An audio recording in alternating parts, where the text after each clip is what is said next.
Assalamualaikum warahmatullahi wabarakatuh. Kami dari kelompok 1 akan mempresentasikan tentang teori uang. Nah, sebelum kita mempresentasikan, alangkah baiknya perkenalan terlebih dahulu.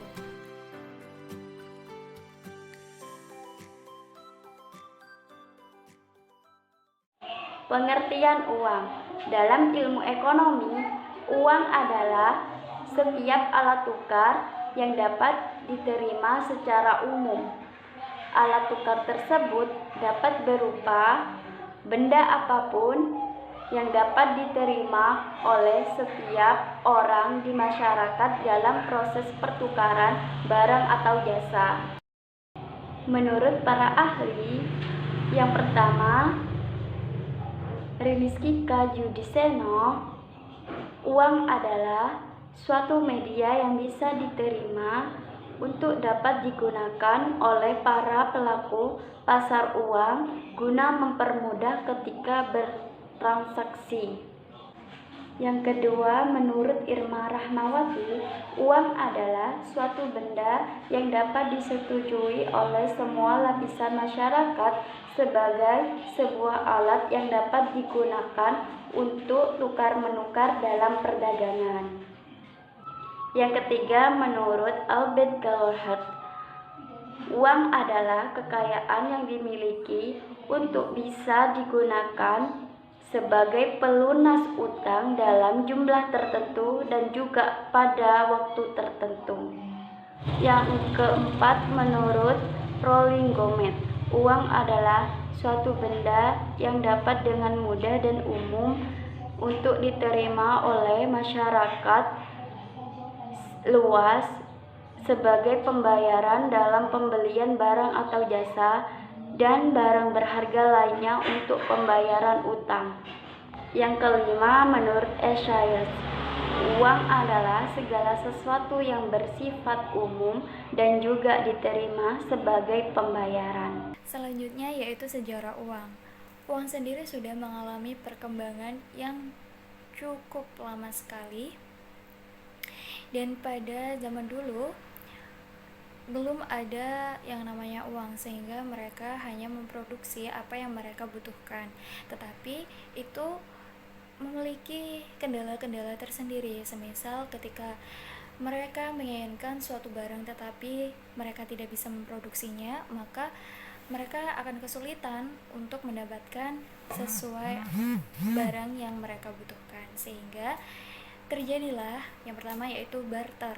Nah, barter ini adalah sejarah uang yang pertama, dimana seperti yang kita ketahui bahwasanya barter itu dilakukan dengan cara pertukaran barang. Nah, tetapi di sini terjadi kendala-kendala, semisal untuk mengatasi kelemahan dari sistem barter tersebut, muncullah ide untuk menggunakan benda-benda yang tertentu untuk digunakan sebagai alat tukar. Nah, itu disebut dengan uang barang. Nah, benda-benda itu ditetapkan dengan benda yang bisa diterima oleh khalayak umum. Semisal pada zaman itu, pada zaman Romawi, menggunakan alat tukar atau uang benda berupa garam. Kan ada lempeng yang sangat besar-besar, itu biasanya digunakan untuk membeli rumah dan tanah. Tetapi di sini juga memiliki kekurangan. Seperti apa itu? Nilai yang ditukar tidak mempunyai pecahan. Nah, kenapa begitu? Semisal jika menggunakan tulang sebagai alat tukar, tentunya sulit untuk menentukan nilai pecahannya dari tulang tersebut. Walaupun garam juga seperti itu, ketika kembalian gitu, mau mengembalikan itu yang seperti apa, kayak gitu, yang seberapa, harus berapa banyak ya, seperti itu. Yang kedua, tidak berlaku menyeluruh. Kenapa begitu? Ketika di daerah A menginginkan barang di daerah B, tetapi daerah A itu alat tukarnya menggunakan kopi, dan di daerah B itu menggunakan alat tukar garam. Nah, ketika daerah A menginginkan barang di daerah B, itu tidak bisa karena alat tukar mereka itu berbeda, begitu. Jadi akan terjadi kesulitan-kesulitan tersebut. Karena kelemahan-kelemahan tersebut, orang-orang mencari alternatif atau uang alternatif yang memiliki nilai yang stabil dan diterima oleh khalayak umum, seluruh masyarakat ya. Nah, terjadilah atau terbuatlah uang logam yang dibuat dari emas dan perak. Nah, uang logam ini muncul pertama kali di Tiongkok pada tahun 1000 sebelum Masehi. Kenapa mereka memilih uang logam yang terbuat dari emas dan perak? Karena alat tukar itu tahan lama dan tidak rusak, mudah dipecah tanpa mengurangi nilai, mudah dibawa kemana-mana, dan yang paling utama memiliki nilai yang tinggi sehingga digemari secara umum begitu dan mudah diterima oleh khalayak umum. Sejalan dengan perkembangan, kemudian ada uang tanda. Nah, uang tanda ini adalah uang yang memiliki nilai nominal yang lebih besar daripada nilai bahan pembuatannya. Nah, seperti apa sih uang tanda itu? Nah, contohnya yaitu uang kertas. Nah, uang kertas itu uang giral adalah uang yang berada di bank yang dijadikan alat untuk bertransaksi dengan cara clearing, pemindah bukuan, giro, dan lainnya. Jadi pada saat transaksi, orang yang tidak perlu lagi menyerahkan uang secara langsung, namun cukup memindahkan uang yang ada di bank dengan melalui pemindah bukuan atau memberikan giro atau cek. Nah, contohnya seperti apa? Yaitu ATM. Nah, selanjutnya yaitu fungsi uang. Fungsi uang sendiri itu dibedakan menjadi dua, yaitu fungsi asli dan fungsi turunan. Untuk fungsi asli sendiri, yang pertama itu sebagai alat tukar, di mana dalam mengatasi kesulitan dalam secara barter itu, jadi pertukaran barang dengan barang yang cenderung susah itu kita bisa menggantinya dengan barang dengan uang atau sebaliknya. Contohnya yaitu membeli motor dengan uang, membeli pakaian dengan uang, dan lain sebagainya.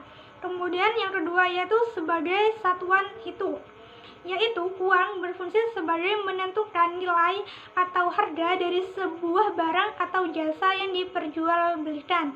Contohnya itu harga sebuah pakaian yang dipatoki harga 30.000, harga dari sebuah buku yang dipatoki dengan harga 30.000, dan lain sebagainya. Kemudian yang ketiga yaitu sebagai alat penyimpan nilai, yaitu karena uang dapat digunakan untuk mengalihkan daya beli dari masa sekarang ke masa depan atau masa mendatang. Ketika seorang penjual menerima sejumlah uang, ia dapat menyimpannya untuk digunakan membeli barang atau jasa di masa mendatang. Nah, yang kedua yaitu fungsi turunan. Nah, untuk fungsi turunan ini yang pertama yaitu sebagai alat pembayaran yang sah. Untuk memperoleh jasa atau barang yang diperlukan, manusia memerlukan alat pembayaran yang bisa diterima oleh semua orang, yaitu uang, di mana uang ini bisa dapat membeli pakaian, membeli makanan, atau konsumsi lainnya. Nah, yang kedua yaitu uang sebagai alat pembayaran utang, di mana uang berfungsi untuk melakukan dan menentukan pembayaran kewajiban atau utang. Misalnya saja perusahaan berutang untuk membangun pabrik, membeli peralatan, atau bahkan membayar gaji karyawan pun. Nah, yang ketiga yaitu uang sebagai alat penimbun kekayaan. Sebagian orang umumnya menghabiskan uangnya untuk konsumsi, namun juga sebagian menyisihkan atau menabung uang tersebut untuk ditabung. Nah, uang yang ditabung akan terus bertambah, yang artinya kekayaan akan terus meningkat. Ini yang dinamakan sebagai alat penimbun kekayaan. Nah, kemudian yang keempat yaitu uang sebagai alat pemindah kekayaan.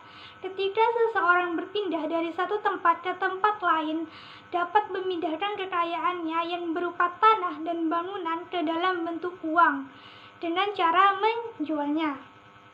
Nah, yang terakhir atau yang kelima yaitu sebagai alat pendorong kegiatan ekonomi. Ketika nilai uang stabil, orang akan lebih bergairah untuk melakukan investasi. Nah, dengan adanya investasi ini tentunya kegiatan ekonomi akan semakin meningkat. Syarat-syarat uang. Suatu benda atau alat tukar jika ingin dijadikan sebagai uang harus memenuhi syarat-syarat. Syaratnya ada 5. Yang pertama, diterima secara umum. Diterima secara umum yang artinya alat tukar tersebut atau uang tersebut berlaku di mana saja dan setiap orang percaya bahwa dengan uang tersebut mereka bisa melakukan transaksi atau melakukan pertukaran. Syarat yang kedua, nilainya tetap. Supaya bisa diakui sebagai alat tukar umum, suatu benda harus mempunyai nilai tetap. Hal ini berarti nilainya tidak berubah dalam jangka waktu yang lama. Hal tersebut juga yang menandakan adanya kestabilan nilai dari uang, sehingga orang yang menyimpan uang tidak akan mengalami kerugian atau merasakan kerugian karena menyimpan uang tersebut. Nah, untuk syarat yang ketiga, mudah dibawa. Nah, coba kalian bayangkan saja jika uang berupa lempengan logam yang besar, tentunya akan sulit untuk membawanya. Untuk itu, uang perlu memiliki syarat mudah dibawa kemana saja. Seperti contoh uang kertas dan uang logam yang sekarang ini berlaku di Indonesia atau di dunia, yang sangat mudah dibawa kemana-mana, tidak memberatkan dan bahkan dalam jumlah yang cukup besar atau bahkan dalam jumlah yang besar masih bisa dipindahkan kemana saja dengan mudah. Syarat yang keempat yaitu mudah dibagi. Uang yang berlaku haruslah mudah dibagi tanpa mengurangi nilainya. Misalnya saja pecahan 10.000 dapat dibagi dengan mudah dengan ke dalam pecahan yang lain tanpa mengurangi nilainya. Nah, apabila nilainya jadi berkurang setelah dibagi, artinya uang tersebut tidak bisa dijadikan sebagai alat pertukaran atau alat transaksi. Untuk syarat yang kelima yaitu haruslah tahan lama. Nah, haruslah tahan lama ini seperti apa ya? Seperti contohnya dapat kita lihat pada uang logam. Nah, uang logam bisa tahan sangat lama sehingga bisa berlaku dalam jangka waktu yang cukup panjang. Uang logam dan uang kertas juga cenderung tidak mudah rusak sehingga bisa dipakai dalam jangka waktu yang cukup lama. Di sini saya akan menjelaskan jenis-jenis uang. Uang yang ada di kehidupan sehari-hari dapat dikelompokkan berdasarkan kriteria sebagai berikut. Yang pertama, berdasarkan bahan pembuat. Berdasarkan bahan pembuatnya, uang dapat dibagi menjadi 2, yakni uang logam dan uang kertas. Yang pertama, uang logam yang diproduksi dari koin, mempunyai kelebihan lebih tahan lama dibandingkan uang kertas. Contohnya uang Rp500 dan Rp1.000. Dan yang kedua, uang kertas atau banknotes, uang yang terbuat dari kertas dengan gambar dan cap tertentu serta merupakan alat pembayaran yang sah. Kelebihan dari uang kertas yakni lebih mudah untuk dibawa kemana-mana dan lebih mudah untuk dibawa dengan jumlah yang banyak dibandingkan uang koin. Yang kedua, berdasarkan lembaga yang mengeluarkan. Berdasarkan lembaga yang mengeluarkan, uang dapat dibagi menjadi 2, yakni uang kartal dan uang giral. Yang pertama, uang kartal adalah uang yang sehari-hari beredar di masyarakat berupa koin maupun kertas. Koin dan uang kertas dikeluarkan oleh Bank Indonesia. Yang kedua, uang giral, yakni dana yang disimpan pada suatu rekening giro yang berada di bank-bank umum yang sewaktu-waktu dapat dipergunakan untuk melakukan pembayaran dengan bilet giro, perantaraan cek atau perintah untuk membayar. Yang ketiga, berdasarkan nilai. Berdasarkan nilai, uang dapat dibagi menjadi uang bernilai penuh dan uang tanda. Yang pertama, uang yang bernilai penuh, yakni nilai bahannya atau nilai intrinsik sama dengan nilai nominalnya, biasanya berupa uang logam. Nilai uang dikatakan sebagai uang penuh jika nilai yang tertera di atas uang tersebut sama nilainya dengan bahan yang digunakan. Yang kedua, uang tanda, yakni uang yang nilai bahannya atau nilai intrinsik tidak sama dengan nilai nominalnya, biasanya berupa uang kertas. Uang mark terjadi jika nilai yang tertera Di atas uang lebih tinggi dari nilai bahan yang digunakan untuk membuat uang, atau dengan kata lain nilai nominal lebih besar dan nilai intrinsik uang tersebut. Teori nilai uang. Teori nilai uang ini membahas tentang berbagai masalah yang berkaitan dengan nilai uang. Nilai uang menjadi perhatian para ekonom karena tinggi rendahnya nilai uang sangat berpengaruh terhadap kegiatan ekonomi. Hal tersebut terbukti dengan banyaknya teori uang yang disampaikan oleh beberapa ahli. Teori uang ini dibagi menjadi 3, yaitu sebagai berikut. Yang pertama, teori barang. Dalam teori barang dikemukakan 2 buah teori, yaitu teori logam dan teori nilai batas. Teori logam menyatakan bahwa uang diterima masyarakat karena bahannya dibuat dari logam yang bernilai tinggi. Teori ini dipelopori oleh Adam Smith. Yang kedua yaitu teori nilai batas, menyatakan bahwa uang diterima masyarakat karena adanya keperluan masyarakat terhadap barang dan adanya kepercayaan terhadap uang. Yang kedua, teori nominalisme. Dalam teori nominalisme ini terdapat 5 teori, yaitu sebagai berikut. Yang pertama, teori perjanjian adalah uang diterima oleh masyarakat karena adanya perjanjian untuk memakai suatu benda dalam pertukaran. Pelopor teori ini adalah Thomas Aquinas. Yang kedua, teori kebiasaan adalah uang diterima oleh masyarakat karena kebiasaan masyarakat menggunakan benda tertentu dalam pertukaran. Yang ketiga, teori kenegaraan adalah uang diterima oleh masyarakat karena adanya ketetapan dari pemerintah dalam pertukaran. Yang keempat yaitu teori tuntutan adalah uang yang diterima oleh masyarakat karena ada tuntutan terhadap barang-barang yang dihasilkan masyarakat. Pelopor dari teori ini adalah J.S. Mill. Yang terakhir, teori realisme, yaitu uang diterima oleh masyarakat karena adanya penilaian terhadap uang yang dapat memudahkan pertukaran. Pelopor teori ini adalah David Hume. Yang ketiga, teori internal. Teori ini didasarkan pada kemampuan uang untuk ditukarkan dengan sejumlah barang dan atau jasa tertentu. Teori ini disebut juga teori permintaan uang dalam ekonomi moneter. Teori internal ini meliputi sebagai berikut. Yang pertama, teori kuantitas menyatakan bahwa nilai uang ini tergantung pada jumlah uang yang beredar dalam masyarakat. Semakin banyak uang yang beredar, maka semakin tinggi harga barang, dan sebaliknya. Hal tersebut dapat dirumuskan secara matematis sebagai berikut. Dapat dilihat di slide, yaitu M sama dengan K kali P, yang dimana M adalah jumlah uang yang beredar, K adalah perbandingan konstan, dan P harga barang. Yang kedua, teori transaksi atau exchange equation. Teori ini dipelopori oleh Irving Fisher, yang berpendapat bahwa nilai uang tergantung pada jumlah uang yang beredar, kecepatan uang beredar, dan jumlah barang yang diperdagangkan.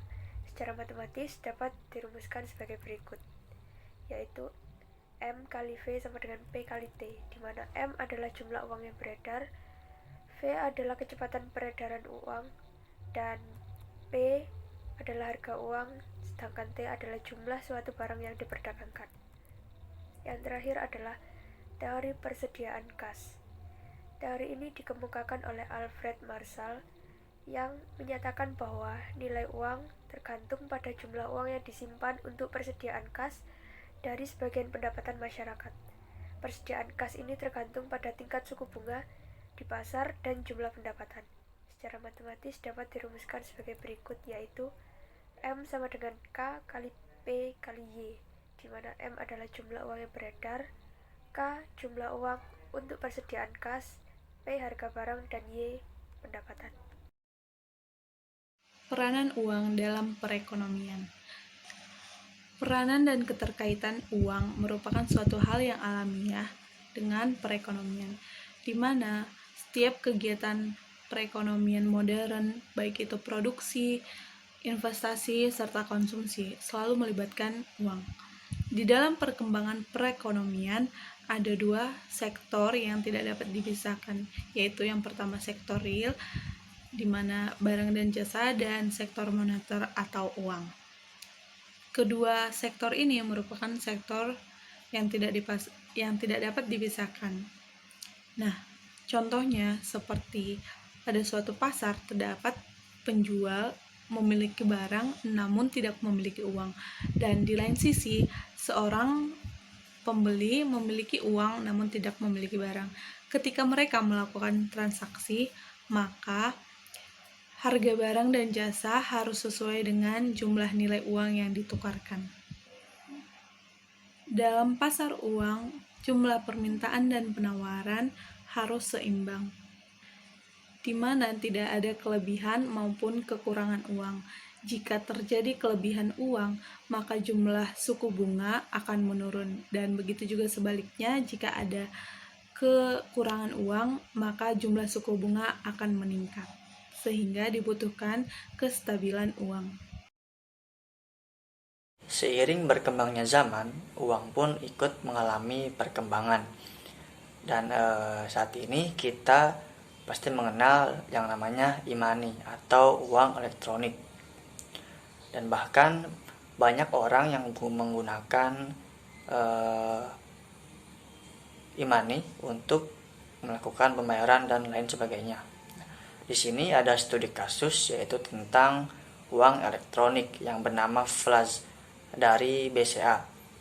Nah, BCA ini mengeluarkan produknya yaitu Flash untuk mendukung keinginan Bank Indonesia untuk menciptakan masyarakat Indonesia sebagai cashless society. Pada tahun 2012, PT BCA melakukan kerjasamanya dengan salah satu universitas, yaitu Universitas Diponegoro. Nah, dengan menggunakan produk Flash ini, selain sebagai kartu identitas mahasiswa dan pegawai, kartu ini juga dapat digunakan sebagai alat pembayaran. Namun pada saat itu meski di lingkungan FEB Undip telah dihimbau untuk menggunakan kartu Flash tersebut, dalam kenyataannya para pemakainya masih mengalami kebingungan. Di lingkungan kantin FEB Undip pun para pedagang mengaku penggunaan kartu Flash ini masih belum berjalan efektif. Namun di sisi lain, dengan adanya kartu Flash ini membuktikan bahwa uang mengalami banyak perkembangan sampai kita mengenal dengan yang namanya uang elektronik.